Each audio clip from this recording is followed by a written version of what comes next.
Are jail and prison the same thing? My name is Jesse, and I spent 19 years in the Virginia prison system, and I get this question a lot. And people also ask, well, if they're not the same thing, what's the difference in experience? So in America, jail is a temporary holding facility.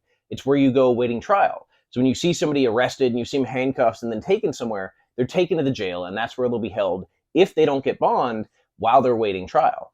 Now, the whole bond process is kind of up in the air. Like back when I was there, it didn't really matter. Like if you had a serious charge, they weren't going to give you bond.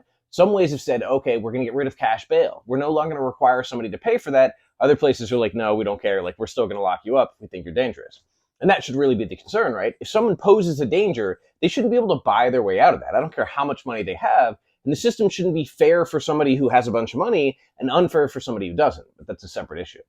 So the other additional role of jail is to hold people for short sentences. So you may not get arrested and held in the jail in the beginning. You may get arrested for a DUI and held there overnight, but then released. And they say, okay, we'll talk to you at trial. So you take a plea or you go to trial and they say, okay, you have to do 3 weekends in the jail, or you have to do a week or a month or 6 months. Usually, at least in my area, it's up to 2 years. So if you have a sentence up to 2 years, you're only going to the jail. You'll never go to prison. Whereas prison is for longer sentences. So if you go for 5 years or 10 years or 20 years, you're going to go to a state facility, a state-run facility, whereas a jail is a local facility. Now, there are a lot of differences in the experience, and it also really depends on where you are. Because like in the federal system, they'll take you straight to federal prison. Like you will actually be able to check into a federal prison. You won't be in the jail at all. Whereas in the state, you'll often have to go to the jail while you're awaiting transfer to DOC, which is usually overcrowded and they don't have enough beds. But people used to always say that jail time is the hardest time. And the reason is because a facility isn't designed to actually allow you to live, right? It is a holding facility. You are literally there just to be held while either awaiting trial or awaiting whatever's next. So when I first went in, yeah, you're just locked in the cell. Or if you're lucky, you're in a place where you get out in the pod or out in the block or out in a unit, but there's nothing to do. Like there are no classes, there are no programs, there are no meetings. You're just locked inside all day. When I was in the old side of the Albemarle County Regional Jail, we would go to rec once a week. But that meant we were locked in this thing where you had a row of cells and then this tiny hallway next to that row of cells that was the same length, so maybe like 5 feet of space, with a big bench on it. There was one tiny TV that sometimes worked and sometimes didn't work, and there was a shower. There was a phone as well, so one phone for everybody in the block, and that was it. That one time a week that we went to rec, it wasn't like we went outside or went somewhere nice. They would walk us down a hallway, single file. They would take us to this really big gymnasium that had a single basketball hoop, and I never understood why. It was big enough for like 10 basketball hoops. You only had one, and you get a ball about half the time. So half the time you'd go in there and be able to play basketball. The other half you could go in there and do burpees or walk around, but there really wasn't anything to do. Now, I was incredibly lucky while I was in the jail because I had people who sent me books and people who said, hey, we want you to do something. So my mother signed me up for college classes. So I was the one who was up at 6 in the morning every morning working on my college classes because it was the only time it was quiet. Because everybody else had nothing to do, so they would yell and scream and argue and play cards and slam, and it was just not a good experience. And again, it's not a place where you're really going to learn. It's not a place where you're really going to get better. It's a place generally where you're just waiting for something else, so a lot of guys sleep or a lot of guys just kind of pass time. And there were not nearly as many drugs in the jail that I was at as there were in prison, so that was one thing. So sometimes people would come in and they would detox, though there were a couple times we had guys getting in weed or getting in little bits of stuff. It really, again, depends on where you're at, because some jails are more flooded than the streets. Other jails have absolutely nothing at all. Now, I spent about 10 months in the jail.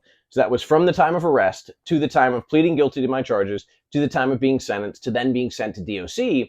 So after that 10 months, they packed me up not on a bus, actually in a car, and took me to DOC. So they came in one day and they said, Crossan, bags and baggage or something like that, basically pack your stuff. So I packed my stuff and I had my jail scrubs on. And I took the things I had, like the ramen noodles and the soap and the shampoo and the books, and I took them to the front, and they made me change into the clothes I'd been arrested in. So I had this big like overcoat, and so it felt really weird to go from wearing scrubs to wearing like normal clothes and boots. But then they put me in shackles in the black box. So that's basically leg irons, that's handcuffs, and then the black box is a device they put over your handcuffs and wrap around your waist with a chain, so your hands are basically like stuck to your chest or stuck to your waist. You can't even scratch your nose. Like if you want to scratch your nose, you got to figure out a way to like do it against the side of the car. And they put all my stuff in a trash bag. They loaded me into what looked like a police cruiser, but was just a transport vehicle. And they took me to Powhatan Receiving. So I get there and I'm like, oh, cool. I've heard all these things about prison, which I'd heard both horrible things and wonderful things. And you never really know what to believe. And I got there and it looked like Shawshank. It was like 3 tiers of open cell doors. And just like, I mean, you can imagine people getting thrown off these tiers. It was just a crazy situation. And I get there thinking, okay, things are going to be wide open. Like, we're going to be able to go outside. We're going to be able to do stuff. And they immediately call a lockdown. And we're locked down 23-1. I'm in this tiny cell that was designed for one person. I mean, literally, if you're on the toilet, you're touching knees with the bed. Like, there is no space. And you're in there with another human being. You're using the bathroom together. You're eating. It was not ideal. And to be fair about the eating, they would actually call us to the chow hall. And we only ate in the cell when it was on lockdown or when something happened. That just happened to happen a lot. So there was a small space, and prison wasn't any better. Again, no programs, no opportunities, but we did get rec outside, and that was the biggest thing. So an hour every day, I got to go outside and had this old rusty weight machine, or what I did was we played handball. So it was this big brick buildings, and basically there was a flat side of the building next to the concrete, so we could play handball. And I don't know who got the handball or how that worked. We would go out there, we would just wait our turn. It was this like super competitive thing where guys would play and cycle through. So as soon as somebody lost, somebody else would come in or some team would come in. And I loved doing that. It was great cardio. It was a challenge, and it got me completely out of my head. Anyways, I was at this facility for about a month and a half, and then I was classified, which meant they did all the calculations and all the documentation and everything to say, okay, you're going to go to a level 4 facility. Like, this is your threat level. This is everything. But then I had to wait a month and a half for a bed to open at a level 4 facility. Because in that receiving prison, you've got people with no time at all. They've got 6 months left on their sentence. Like, they've been in the jail for a year and a half or 2 years. And you've got guys who have life sentences or multiple life sentences. It was always crazy to me that they're all put in there together. I mean, we had a guy who came in with 6 life sentences, and we're just like, he's just walking around with us? Like, this is just cool? Just always blows my mind. So after I was classified, they then sent me to the new side of receiving, which was a lot better. So it was 3 tiers, but each of them was blocked off. So it was basically 3 levels. You had air conditioning, which was amazing. You had a microwave. You had more phones. It was so much better. We still got out to rec once a day. So it was a lot more comfortable. We could make food, we could hang out, we could do things together, and we could get out to rec. And I was there for a month and a half, and it was just like, it was an experience. After that month and a half, same thing. They came in at 5 a.m. They said, crossing bags and baggage. So I had the same commissary items that I'd gotten. And the thing was, when I'd gotten to that receiving prison, they had taken all my stuff. They'd been like, hey, you can't have any of the commissary, any of the hygiene, because it's considered contraband. So like, you can take it and we'll just throw it away, or I can take it home and give it to my kids. And some guys' kids are eating a whole lot of ramen noodles, thanks to me, is all I can say. But I get to the new prison, and that was back when we could smoke. And I was smoking cigarettes, and they had told me, hey, if you're going to a level 4, you can't take tobacco with you. And I was like, well, that seems kind of crazy, but okay. So I'm like rolling cigarettes and like hiding it in stuff and doing everything I can to try to figure out how I'm going to get cigarettes in there. And I remember we got on the bus, and there were a bunch of us this time, and we're riding there, and guys are telling stories about, oh, man, they just had this gang war, and this guy just got stabbed. And I was like, man, what am I getting into? Anyways, we get there and we go into property, and they're going through our boxes, right? All the stuff that we had.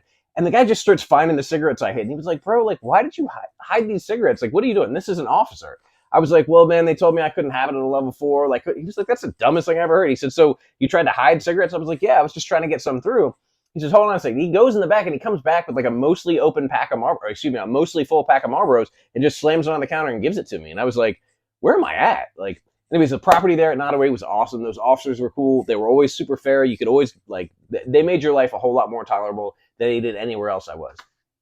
Anyways, I go in, and I remember we walked through one pod, and everybody was locked down, and I was just like, man, it's like another lockdown facility. Like, it's just like when I first got to receiving. We're just not coming out of the cell. But then I got to that pod that I was actually living in. It was just people living their lives, like walking around on the phone. They were living, right? People get up, you go to breakfast in the morning. Some people go to work right after that. Some people go to school. Some people have different jobs all over the compound. There was an industry, like I worked in the wood shop there for a while. There was a maintenance crew. There was an education department. There was a law library. Like, it was a thriving little community. And that was the thing about prison, was jail was just warehousing. And prison is, to a certain degree, just warehousing, but at least there are roles you can get. And it's not always easy, and sometimes you have to pay somebody to be able to get a job, but there are ways to get in the flow of things to where I would get up in the morning, I would go to breakfast, and then I would go to work. And I would go to rec in the afternoon, and then I would come home or come back to the cell, and then I would go to program at night. And that became my life. And literally, you got to remember, I spent more than half of my life at that point locked up. So it was all I knew. Like, by the time I was released, I was more comfortable being in prison than I was on the street, because my entire adult life had been in prison.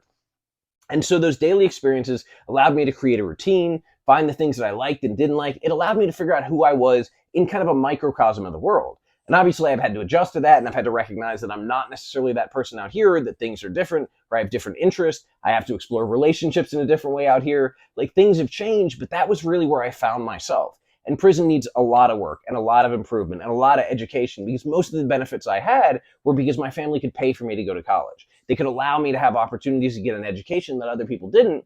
They also had a library, and I was over there every week. Or the first prison I went to, you actually couldn't go over there. You had to like send in a form and then get your books back. But I like stayed with my nose in a book. I did everything I could to learn and grow. And if we gave more opportunities like that, if we made that more available for more people, we'd have a lot more success stories like me. Because a lot of guys get out and they're struggling. When I was at the reentry class last night, we were talking about it, and I said, hey, do any of y'all know anybody who works remotely? This seems really easy, right? One person said they know one person who works remotely. So when you get out to a world and half the jobs or a quarter of the jobs are remote work, but you don't know anybody who does, that doesn't seem like a real thing, right? That seems like something that other people do, or people in a different neighborhood or different life do. And often we have people who've never been exposed to different realities or different opportunities. So that's one of my big goals about it. But prison, in a way, allowed me to find myself and figure out what I wanted to do in the world, because that was where I realized I wanted to work with people. I wanted to connect with people. I wanted to help people, because mentoring and tutoring gave me a greatest sense of satisfaction and meaning than anything else I ever did. And it was a whole lot better than sitting around the jail just waiting to be released or waiting to get transferred to DOC.